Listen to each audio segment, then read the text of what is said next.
Қазан басындағы әйел ожаумен етті сапырып тұрып, қазанның ернеуін пышақпен соғып, қақпағын соққылап, көбірек шу туғызуға тырысады. Құрсақтағы сәби де жарысқа қосылып, тезірек жарық дүниеге ұмтылады деп есептеген. Ана аман сау жеңілдегеннен кейін отбасындағы әйелдердің бәрі жиналып асылған етке отырады.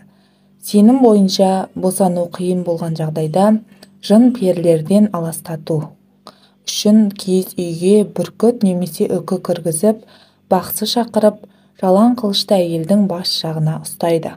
Тіпті киіз үйге шағыр атты да кіргізеді. Босану үрдісін жеңілдету үшін ішке кірген адамның киімінің етегін де жыртуы мүмкін. Сәбидің кіндігін кесу жауапкершілігі әдетте жас ананың жақын құрбысына беріледі. Ол баланың кіндік шешесі атанады.